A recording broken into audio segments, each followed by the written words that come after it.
I'm having a hard time. I don't know about you. I've rarely struggled as I have last couple of days on what to say tonight. So I'm going to come at it different ways, if you'll allow it. Good news is, today's my mother's birthday. So when I called her, I asked her what she wishes for us. And she said, "What do you mean us? The family?" I said, no, the country. And she looked at me like, this kid's still crazy. And then she gave me an answer. She said, "I wish we had leaders who care more about our government." And I was surprised because my mother almost always gives a different answer whenever I ask her what matters about anything to do with humanity. So I prompted her. I said, "Mom, what about la familia?" And she said, "Oh, of course, family. That's our secret weapon." And I don't know that enough of us believe that anymore. Mama's right. The unique truth about America is that she only works if we tap into our interconnectedness and interdependence. Those are big words indicating a simple idea. Here, we have to care about one another. It is our only bond. We don't have homogeneity. We don't have common heritage or even really culture. What we have and what has made our greatness so durable is our ability to combine to magnified effect. The whole is greater than the sum of the parts. And the great news is we have so much more potential in America than I see anywhere else. I mean, if you think about it, we barely harness the potential of the largest portion of our population, women. Imagine where America could be when everyone is allowed, encouraged, and depended on to reach full potential. But right now, all we can do is imagine that because we are so desperate to drag ourselves away from greatness, from progress, from each other. And that is what I see that really bothers me. And the reaction and the lack of reaction to the second attempt on Trump in the last couple of months. Oh, but the guy didn't even shoot. What if it was your father? Or what if it was Kamala Harris or President Biden? God forbid.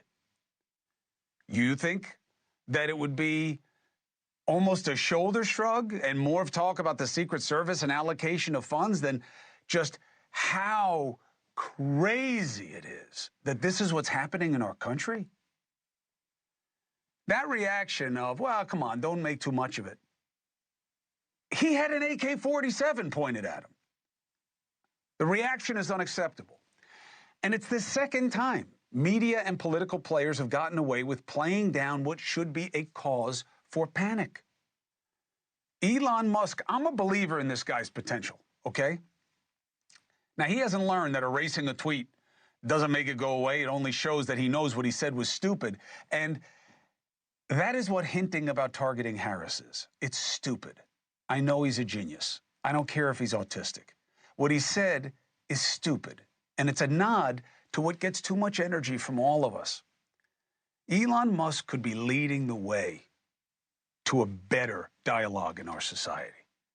I don't know why he's undercutting his own significance with these cheap shots. I want to work with him. I believe in his platform. I believe in him, but not in what he's doing. But maybe he's just like the rest of us. It's so intoxicating. It's so contagious, the negativity. We need our leaders to step up and start being rewarded for stepping up and doing the right thing. Both of those things matter. A mentor and friend sent me a piece that posited that the solution to the division in our society is to split it. Never. It would never work, and it can never be. Patrick Henry had it right. Maybe it was him. Maybe he borrowed it from Aesop. It doesn't matter. United we stand, divided we fall. And it is even more true today. And this gets clouded by the fact that division gets you paid. Division gets you clicks. Division gets you a following. Division, especially in digital media, is absolutely the way to get known. So the blame for the dynamic is everywhere. On the right, far right, for sure, for sure.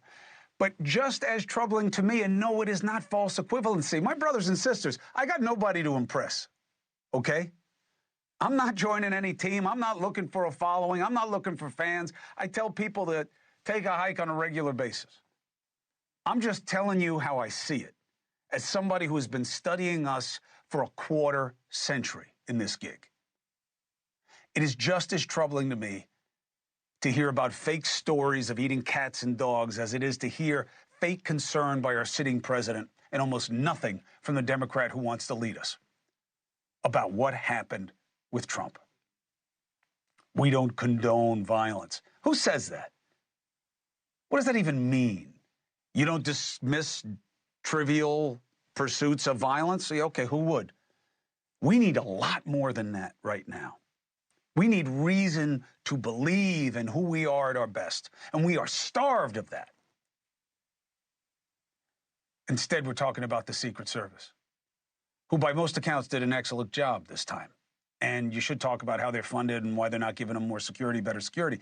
But that's not what matters most here. There's a reason mentally ill or deranged or whatever it winds up being classified as, that these types of people are picking up on all the hostility. It's not enough to call it out and say it's wrong. I get that now. Being a scold does nothing. You have to just do your best to be the change you want to see, as Gandhi credited us. So, after waiting for a real message, looking around the media, being disappointed again, that everybody just wants to kind of parse out, who's to blame? Who's to blame? I mean, don't you think that you should, and don't you think that you should, and nobody's doing this. But this is the only thing that's going to change it. Okay? And look, I hear what Trump is saying.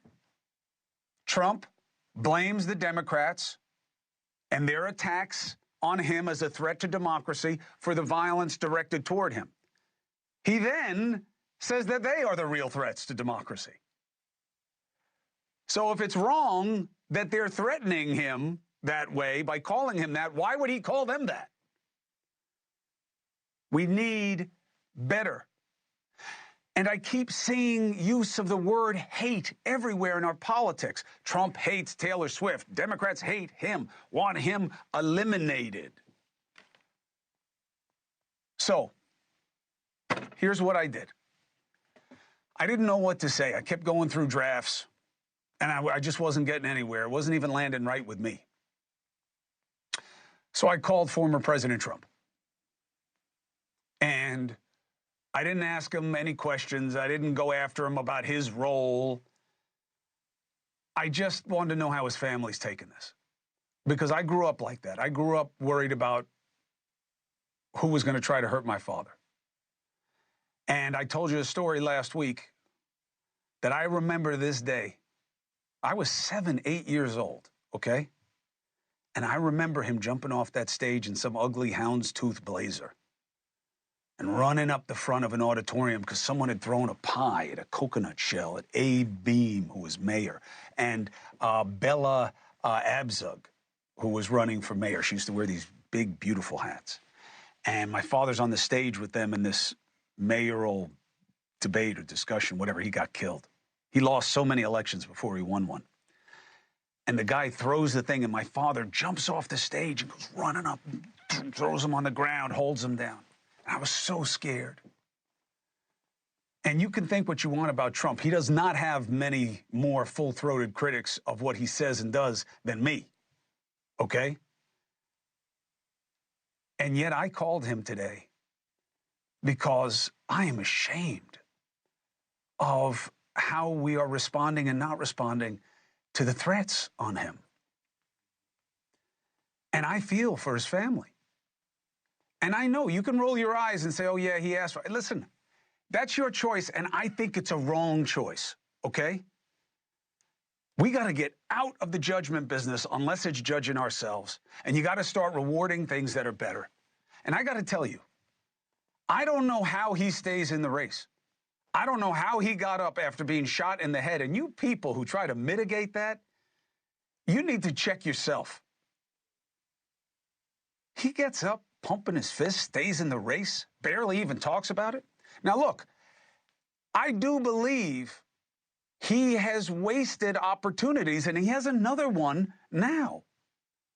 Who better than Trump to say, we can do better? I can do better. I know he keeps doubling down on his angry rhetoric. How can he not? It keeps working for him. I don't know that it gets him elected. My theory is that he needs to expand. He had a chance to do it after he was the target of an assassination at the RNC. He had a chance to say, I know what got me here. It's not going to get me where I want us to be. He did not take that chance.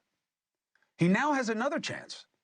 Oh, you're supporting Trump. I'm supporting us. The idea that I am a Trump supporter is laughable to the man on your screen right now. That is not what this is. I am worried about us. I am ashamed of what's happening around us right now and the relative lack of concern about it. I just don't see how we get anywhere better than where we are right now. Look, I'm not blaming Democrats. I'm really not. I blame the guy. And whatever disease he has that the people around him either knew about and did nothing about. The guy was arrested 20 years ago for barricading himself in a room with all these weapons. Where are we caring about one another? Where are we taking care of our own? Where are we pushing to get help? We're leaving people languishing, dying on the streets. What is going on with us? I don't get it. That's why I reached out to Trump. I wanted to just say, listen, I'm really sorry that this is going on and it's being dealt with this way. Not because I'm in favor of his politics or what he says. I criticize him all the time. That's my job, and he deserves it. But he doesn't deserve this. A guy pointing an AK-47 at him while he's playing golf? And we take solace in the fact that the guy didn't get any rounds off. That does not work for me. If I had been through what that guy's been through in the last 2 months, you would not know where I am. You would never see me on TV again. No way I would do that. I don't know how he does it. He's got kids, they're adults, but he's got grandkids. He's got a wife. People giving crap to Melania Trump, worrying about whether or not there was a plot around his husband. How could she not? I don't think she's right, but I totally get why she feels that way, and people mock her. And then her husband has a guy pointed with an AK-47. Where are those people apologizing? That's what it's time for. I should not have come at you, Melania Trump, for suggesting that maybe there was something more afoot. I get your paranoia. I get your feelings. You have a right to that. There's nothing wrong with saying that, with being a basic, decent human being. It has gotten too out of control, too far from where we need to be and how we need to be. And I don't know what to do about it. I don't know. So this is the last thing. This was the best I could do. All right?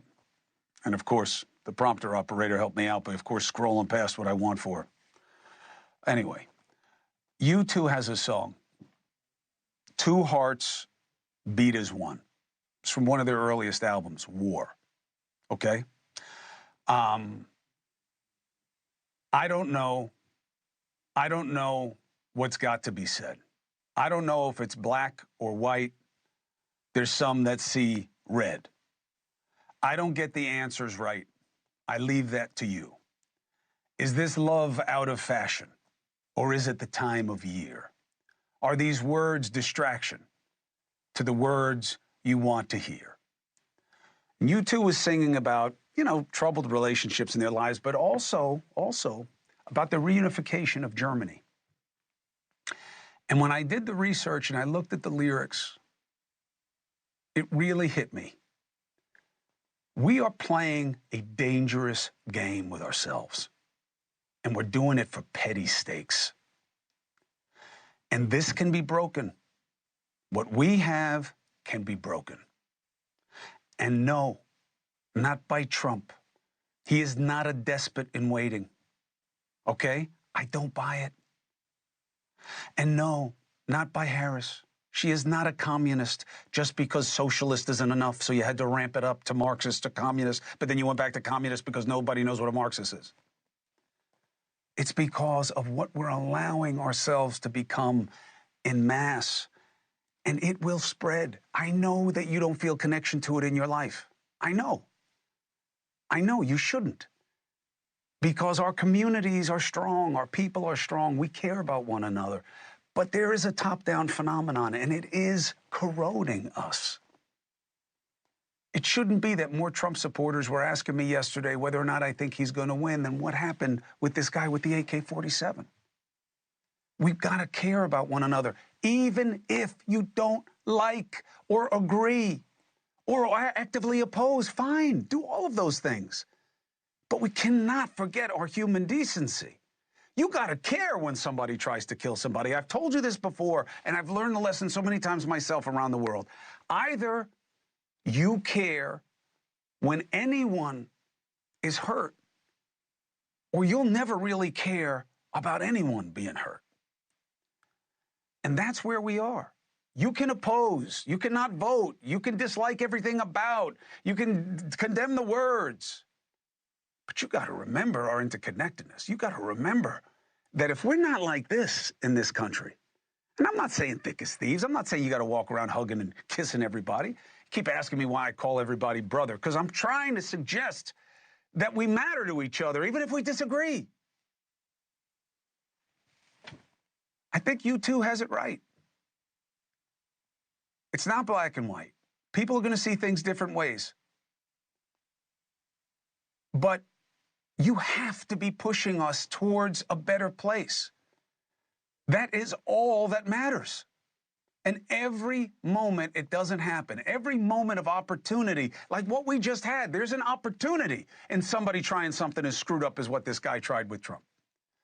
For us to condemn what is wrong and embrace what is right.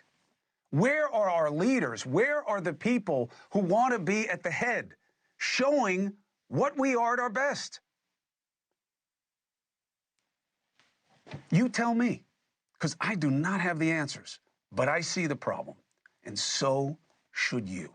Hey, thanks for watching. Go to joinnn.com to find NewsNation on your screen. And don't forget, click the red subscribe button below to get more of NewsNation's fact-driven, unbiased coverage.